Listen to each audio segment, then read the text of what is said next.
Amarda road Mahalakshmi ଅଳଙ୍କାରରୁ ଲୁଟ୍ ଘଟଣା, 2 ଚୋର ଗିରଫ।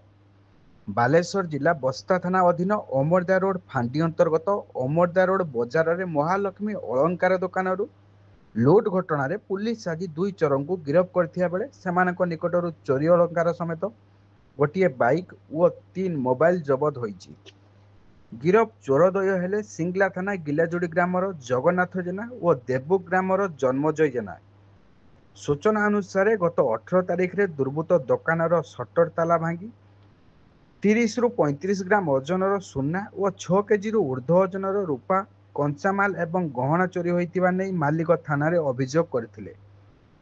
ଫାଣ୍ଡି ଅଧିକାରୀ ବିଜୟ କୁମାର ବାରିକ ସାଇଣ୍ଟିଫିକ୍ ଟିମ୍ ଧରି ସେଠାରେ ପହଞ୍ଚିଥିଲେ। ପରେ ହସ୍ତଗତ ହୋଇଥିବା ଫୁଟେଜକୁ ଆଧାର କରି ପୋଲିସ ଏକ ମାମଲା ରୁଜୁ କରି ତାର ତଦନ୍ତ ଜାରି ରଖିଥିଲା। ଉକ୍ତ ଚୋରିରେ ଜଗନ୍ନାଥ ଓ ଜନ୍ମଜୟଙ୍କ ସମ୍ପୃକ୍ତି ଥିବା କୌଣସି ବିଶ୍ୱସ୍ତ ସୂତ୍ରରୁ ଖବର ପାଇ ପୁଲିସ ଦୁହିଁଙ୍କ ଘର ଉପରେ ଚଢ଼ାଉ କରାଯାଇ ସେମାନଙ୍କ ନିକଟରୁ 352 ଗ୍ରାମ ଓଜନର ରୂପା ଅଳଙ୍କାର, ଗୋଟିଏ ଚୋରା ବାଇକ୍ ଓ 3ଟି ମୋବାଇଲ ଜବତ କରିଥିଲେ। ଜବତ ଅଳଙ୍କାରର ଆନୁମାନିକ ମୂଲ୍ୟ 3.5 ଲକ୍ଷରୁ 4 ଲକ୍ଷ ହେବ ବୋଲି ପୋଲିସ ଅନୁମାନ କରିଛି।